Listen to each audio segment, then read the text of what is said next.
Esta que ven ha sido la imagen en las gasolineras de Castilla y León durante toda la mañana. Un ir y venir de conductores que querían repostar más barato. Hoy el precio del carburante ya sí ha disminuido tras la entrada en vigor de la bajada del IVA.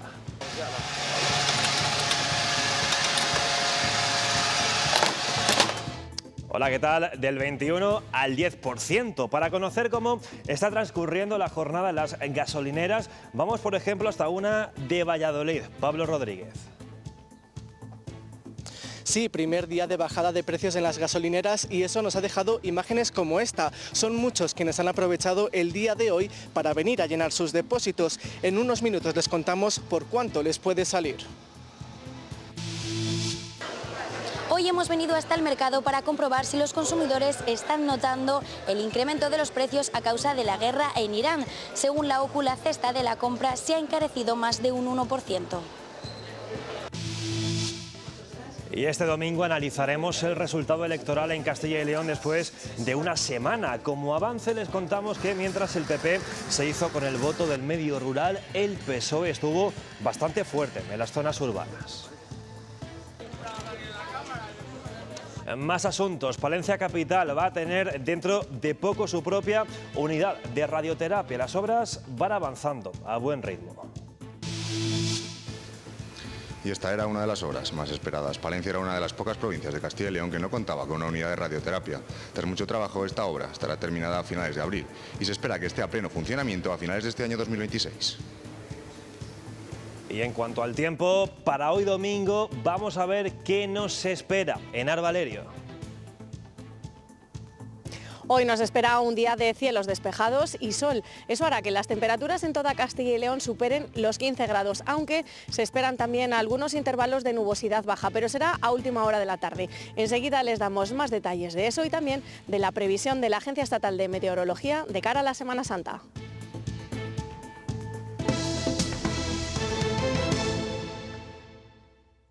Este domingo ya ha entrado en vigor la bajada del IVA de los carburantes del 21 al 10%. Fijándonos en datos de esta misma mañana, vemos cómo efectivamente ese precio ha bajado notablemente. En la gasolina del €0,77 el litro al 1,52 y en el diésel del €0,87 al 1,69. Es una rebaja que ha hecho que muchos hoy vayan a llenar el depósito. Pablo, cuéntanos.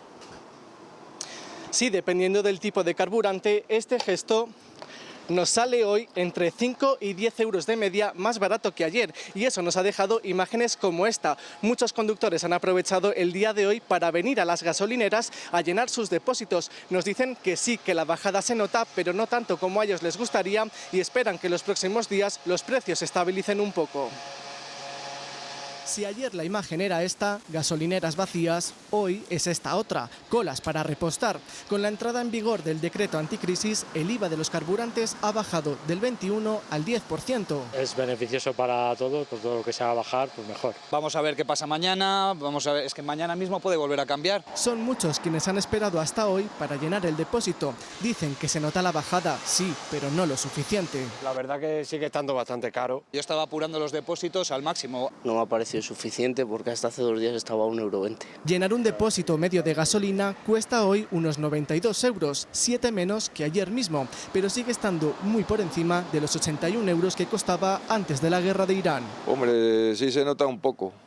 No mucho, luego depende mucho de lo que le utilices. Nada de decir, bueno, pues echas 20 euros, no, pues echas el depósito entero y lo que caiga. En el caso del diésel, llenar el depósito hoy cuesta de media unos 101 euros, 5 menos que ayer, pero atención a esto, 22 más que antes del conflicto. Hombre, tenía que haber bajado algo más. Comparándolo con esta semana anterior, sí que he notado un poquito de la bajada, pero sigue estando bastante caro. Los conductores miran los precios de los carburantes con la esperanza de que más pronto que tarde seguir el camino sea algo más barato. Y otro ejemplo de las consecuencias que acarrea el precio del combustible lo encontramos en los pueblos. Las panaderías que hacen reparto en el medio rural han visto cómo la gasolina repercute en su negocio. Como cada mañana de lunes a domingo, Antonio llena su furgoneta y se dispone a iniciar la ruta por los pueblos comprendidos entre las sierras de Francia y de Béjar, con el objetivo de que nadie se quede sin pan. Pueblo a pueblo, día a día, nieve, llueva, haga frío, porque la gente está bastante desamparada, vamos a decirlo así, no tienen tienda, no tienen bares. Un trabajo que se ha visto agraviado con la crisis producida por la guerra de Irán y la consecuente subida en el precio de los carburantes. Un depósito de gasolina pues son lo mismo, 140 euros, solo que te entran 40 litros. A pesar del aumento de los gastos de desplazamiento, la panadería en la que trabaja Antonio no ha encarecido el precio del pan y del resto de sus productos, más allá del incremento anual derivado del coste de la vida. Nosotros pues hemos esperado 3 meses justamente en hacer la subida anual. No ha coincidido con el problema este de ahora. Cerca de una quincena de pueblos y alrededor de 120 kilómetros diarios para que ningún vecino del ámbito rural se quede sin el pan nuestro de cada día, sin que la crisis afecte aún más a su bolsillo. El conflicto en Irán no solo ha afectado al precio de los carburantes, también está repercutiendo en la cesta de la compra. Desde que estalló la guerra, algunos productos, muchos básicos del día a día, van a ver cómo se están encareciendo. En los mercados ya se empieza a notar el impacto de la guerra en Irán. Según la OCU, la cesta de la compra se ha encarecido más de un 1%. Y los productos donde más se está notando ese incremento son las frutas, las verduras y la carne, aunque los consumidores nos cuentan que todavía no están notando de forma muy acusada esos aumentos. Primera parada, la frutería, porque según la OCU en los últimos 30 días lo que más ha subido han sido las frutas y las verduras, en concreto las cebollas, los pimientos y los tomates. Cebollas, en realidad yo no he subido los precios de las cebollas, solamente han aumentado un poquito el precio de los tomates, pero también es verdad que ahora no estamos en temporada. Aunque muchas frutas vengan de otros continentes, pues claro, suelen venir con bastantes días de margen.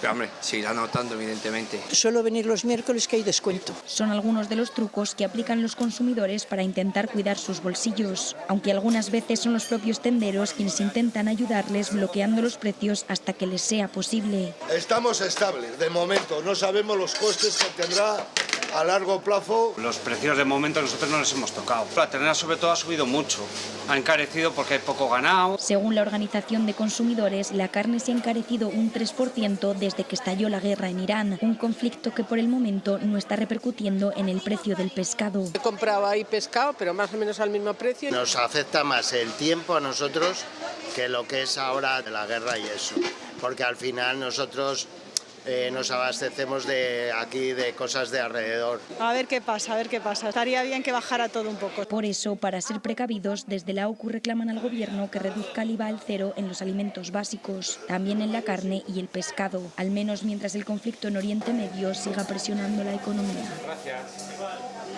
Y hace justo una semana Castilla y León estaba votando a sus representantes en las Cortes. A 7 días vista de las elecciones podemos analizar en profundidad cómo ha sido el comportamiento electoral, por ejemplo, en el medio urbano y rural o según los tramos de edad. En más de 1.800 pueblos con menos de 500 habitantes, casi la mitad de los votos fueron al PP. El Partido Popular ha sido un partido hegemónico en la mayoría de los municipios de tamaño más pequeño. También en las capitales 7 de las 9 se han teñido de azul. Y ha recuperado capitales tan importantes como Zamora, muy afectada por los incendios y evidentemente es sorpresivo en León también. Pero en el panorama urbano el PSOE ha sido más efectivo. El rendimiento del Partido Socialista ha sido mejor. Poder trasladar votos a escaños al PP le ha costado mucho más. En Soria, al tener un candidato tan pegado a la tierra, y ha conseguido absorber 2 escaños. Vox también es fuerte en el mundo rural, sobre todo entre los jóvenes, los menores de 34 años. Ahí es donde está la fortaleza. Conceptualmente hablando de Vox, numérica no, porque en el censo electoral el votante joven es un trozo de la tarta muy pequeñito. Luego, además ahí tiene una dificultad añadida Vox, y es que el votante joven normalmente es el más abstencionista. Y varias conclusiones. Los últimos días de campaña, los días antes de las elecciones,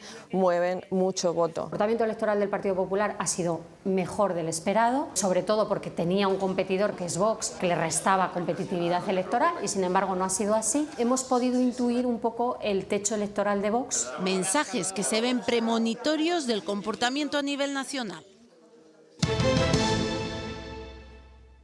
Más de 200 tramos inundables, o lo que es lo mismo, 488 kilómetros. Son zonas en Castilla y León que aparecen en el mapa de peligrosidad y riesgo de inundación que cada 6 años actualiza la Confederación Hidrográfica del Duero. Saber si vivimos en una zona inundable es posible con este visor cartográfico.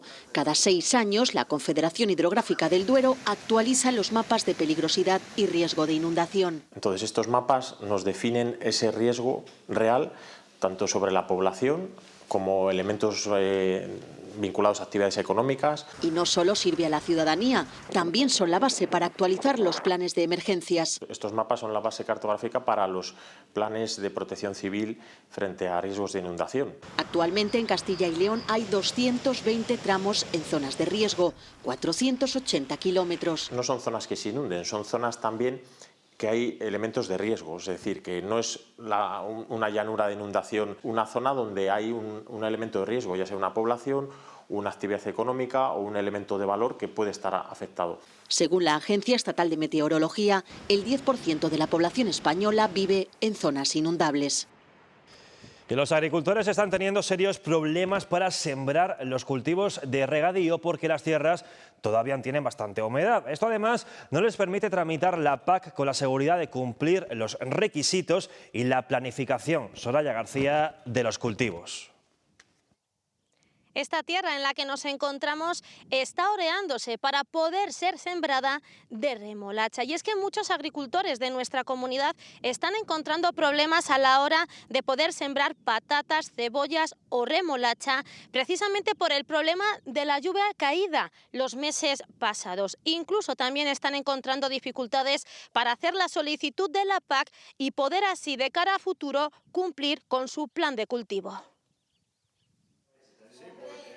Muchos agricultores que acuden a tramitar la PAC a las oficinas de Asaja no saben cómo solicitarla debido al estado de sus parcelas. Hay zonas en muy malas condiciones, incluso cultivos de años anteriores que no se han podido cosechar y todavía están en las tierras, por ejemplo patatas o alguna remolacha. Sobre el terreno lo podemos ver. César Martín, en el municipio abulense de Collado de Contreras, está esperando a que esta parcela en barbecho seque para poder sembrarla de remolacha. Ayer mismo le hicimos una labor de grada para ver si la vamos oreando porque tiene mucha humedad. Todos los cultivos de regadío, a ser posible, hay que sembrarlos en unas condiciones inmejorables porque si no luego ya lo van a acusar. Durante todo su ciclo van a ir acusando las malas labores que se hacen al principio antes de sembrar. Y si la lluvia vuelve a aparecer, esto se traduce en mermas en la cosecha. A la hora de solicitar la PAC también encuentran inconvenientes. ¿Qué más quisiéramos nosotros que haber podido cumplir esos trámites que hemos solicitado, ese plan de cultivos que hemos presentado?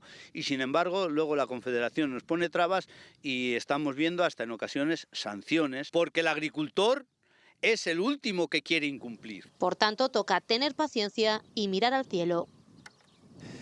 Precisamente en cuanto al tiempo, la previsión para hoy es de día totalmente primaveral y la EMET ha dado ya el primer avance de cara en Arbalerio a la Semana Santa.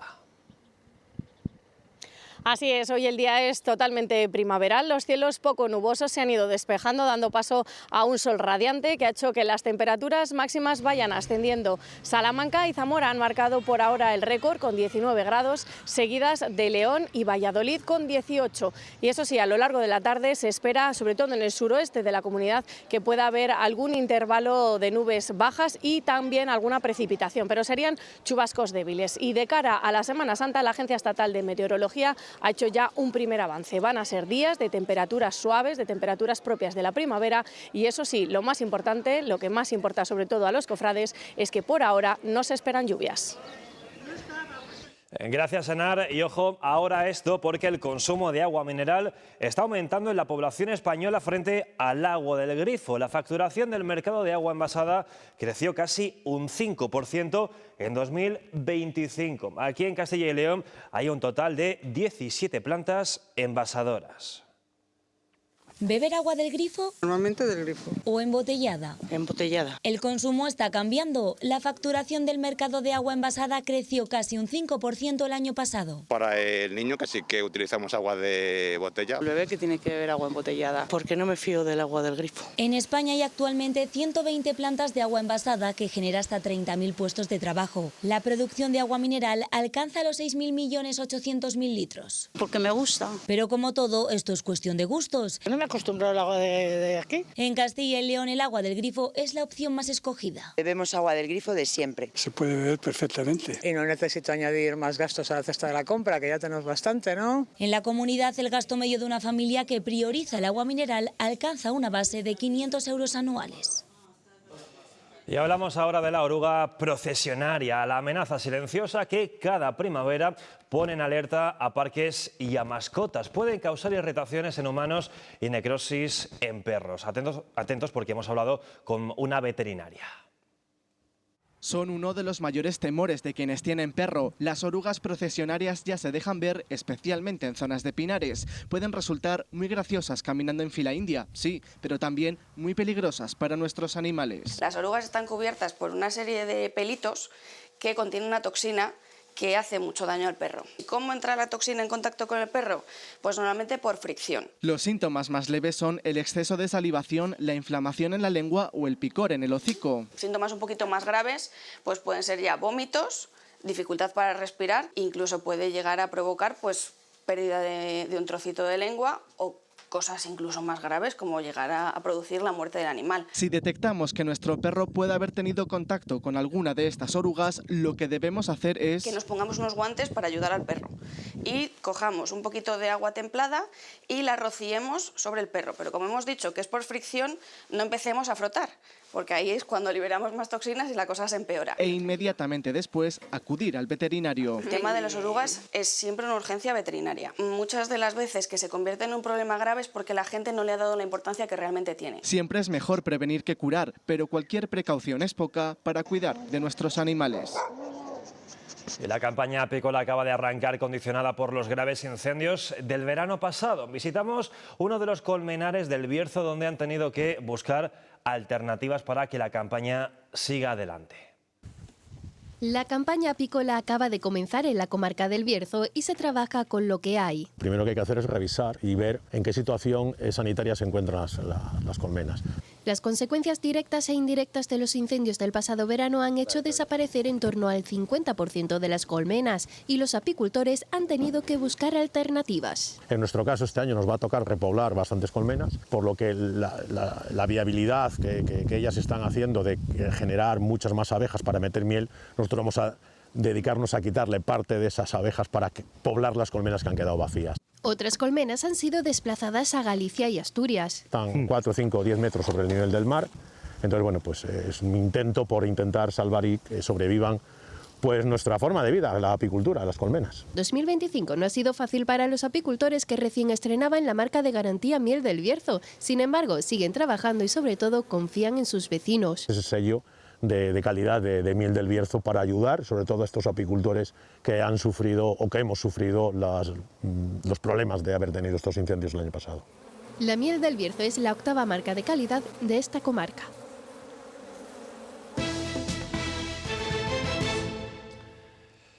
Una obra tremendamente esperada y por la que se ha luchado mucho en Palencia. Próximamente la capital contará con su propia unidad de radioterapia.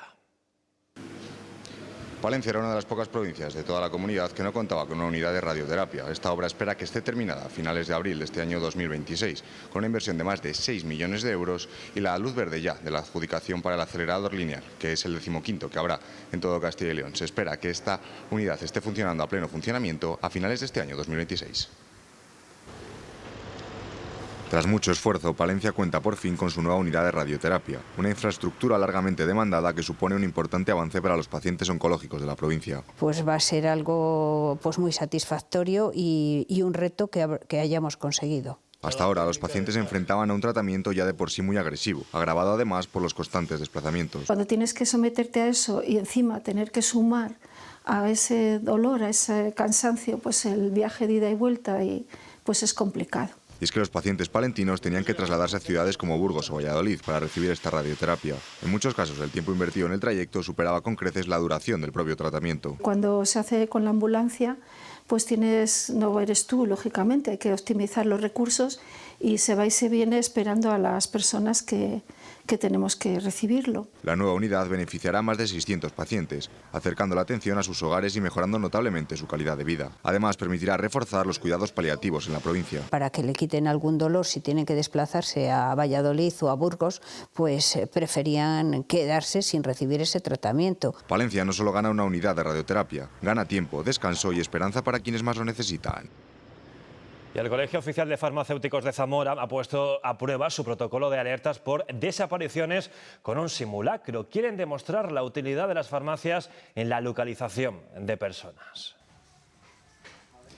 Zamora se ha convertido en un referente nacional en la gestión de desapariciones en el medio rural. La provincia destaca por la rapidez en la activación de recursos, así como el uso de tecnología avanzada. En este contexto, las farmacias tienen un papel fundamental. Actúan como difusores de la información entre la población. Un protocolo que implica a las farmacias como primer escudo ante una desaparición. Que sea la farmacia la que ha detectado la desaparición de una persona, porque a lo mejor ese paciente no va a la farmacia a un servicio asistencial que se le está proporcionando, como puede ser el reacondicionamiento de su medicación. La aplicación Farmagel envía un mensaje de forma simultánea a toda la provincia en cuestión de segundos cuando se produce una alerta. Nosotros sabemos que tenemos a nuestro mail y allí tenemos un cartel para que inmediatamente lo colguemos en todas las farmacias y recabamos información sobre la desaparición de esa persona. Los carteles incluyen un código QR dinámico que indica en tiempo real si la persona ya ha sido localizada. Cuando lo lee alguien con su teléfono móvil, sí que dice persona ya encontrada. Un sistema de actuación que se activa incluso cuando se detectan cambios en la rutina del paciente.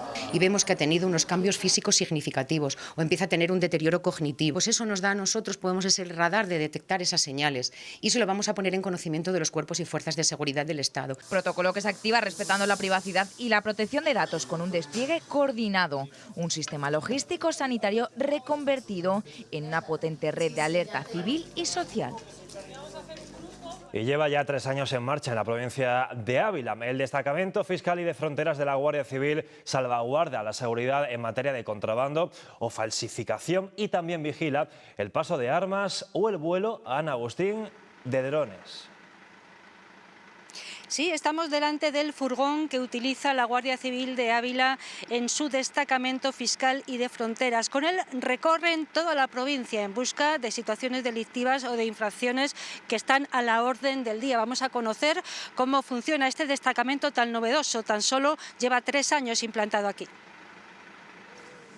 Son múltiples y diversos los ámbitos de actuación de este destacamento compuesto en la provincia de Ávila por 7 efectivos de la Guardia Civil con una preparación expresa y exhaustiva. Contrabando, por otro también tenemos lo que es los delitos de propiedad industrial, los bolsos, la ropa, colonias y hoy en día para que se haga usted una idea, tenemos una cosa muy novedosa que es la falsificación de alcohol. Cuando no hay fronteras como tal, es el caso de esta provincia de Interior, vigilan el cumplimiento de los impuestos especiales también, como los de los hidrocarburos. Controlan toda la mercancía que se transporta a través de las vías de comunicación habituales gracias a un furgón que posee un escáner de alta resolución. Aquí vemos lo que podría ser una especie de objeto como una navaja plegada.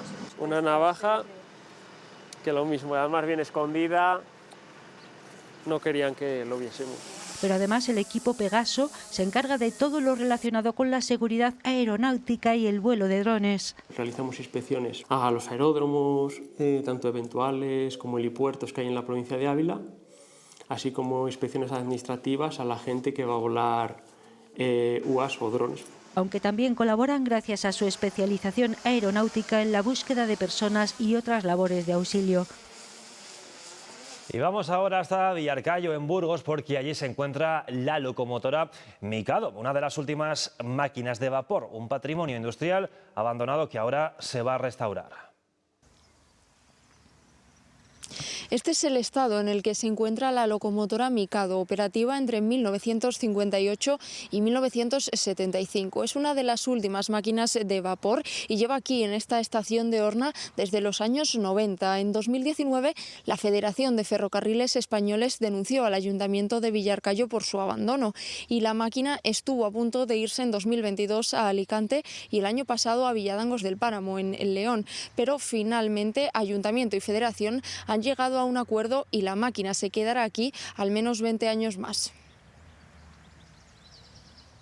Óxido, grafitis, suciedad es el estado de abandono en el que se encuentra esta locomotora Mikado asentada en la antigua estación de ferrocarril de Horna desde 1991. Es un bien que tenemos aquí que es muy querido por todos nosotros, por todos los vecinos, que apreciamos mucho y que también nosotros como Ayuntamiento nos vemos en la obligación de pelear porque se mantenga. La Federación de Ferrocarriles Españoles denunció en 2018 al Ayuntamiento de Villarcayo por incumplimiento del acuerdo. No teníamos la seguridad de que se quedara en Villarcayo y no íbamos a invertir en un bien que se pudieran llevar. La máquina iba a irse en 2022 a Alicante y el año pasado a una localidad de León. Sin embargo, las dificultades para el traslado lo impidieron. La dificultad de acceder aquí para llevarte la locomotora, además por el estado en el que se encuentra, pudiendo generar roturas. Ahora Ayuntamiento y Federación han llegado a un acuerdo. El Ayuntamiento invertirá 40.000 euros anuales hasta que esté completamente restaurada y la Fundación dejará la locomotora en Horna 20 años más. Tiene partes oxidadas, con piezas muy dañadas o desintegradas, pero luego sobre todo hay que fijarnos en la parte de acabados, trabajar muy bien el material, con lijados, con productos, pintado. Calculan que serán necesarios unos 5 años de trabajos y alrededor de 150.000 euros para devolver a su estado inicial esta locomotora a vapor, una joya del patrimonio industrial de la que tan solo quedan 18. En la Sierra del Espinar, que hoy es Parque Nacional de la Sierra de Guadarrama y Reserva de la Biosfera, comenzó esta tradición gabarrera, esos vecinos que subían al monte para bajar la leña que luego servía en sus hogares o para ser vendida. Hasta aquí se ha desplazado el consejero de Movilidad de la Junta de Castilla y León, José Luis Sanz Merino, que ha podido disfrutar de este municipio que lleva una semana de festividades y que hoy, en su día grande, culmina con sus nombramientos y la caída del gran pino de casi 20 metros. Hoy finaliza aquí en Covaleda una feria que comenzó siendo un evento local y que se ha transformado en una cita de referencia para toda la provincia de Soria. Numerosos profesionales llegados de diferentes puntos de la geografía española presumen aquí de sus mejores elaboraciones. Además, este domingo y tras más de un centenar de muestras, conoceremos cuál es el mejor chorizo del mundo de este 2026. Y anoche la ciudad de León vivió su pregón de Semana Santa. Corrió a cargo del veterano Papón Carlos García Rioja. Con un discurso cargado de vivencias, ensalzó la identidad única de la Semana Santa leonesa, declarada de interés turístico internacional. Se pasaron en horario después de una vida de Y en Ávila, el encargado de pregonar las semanas de pasión fue el cronista oficial de la ciudad, Jesús María Sanchidrián. Junto a su mujer, Clara Álvarez, juntos recorrieron la historia y el valor artístico y cultural turístico también que tiene la Semana Santa abulense. Y esta mañana la vicepresidenta de la Junta ha estado en Madrid en el pregón de la Semana Santa zamorana. Allí ha agradecido el trabajo de la Casa de Zamora en la capital para ayudar a difundir algo tan importante para la comunidad como es la Semana Santa. Seguimos apostando por la promoción, seguimos apostando por la difusión, seguimos apostando por nuestro patrimonio, porque al fin y al cabo la Semana Santa aúna lo mejor de nuestras tradiciones, lo mejor de nuestra cultura. El broche final lo ponemos con el cuarto encuentro de bandas de música de Ávila. Las formaciones del Barraco, Arenas de San Pedro, Sotillo de Ladrada y Ávila han interpretado un amplio repertorio de marchas procesionales.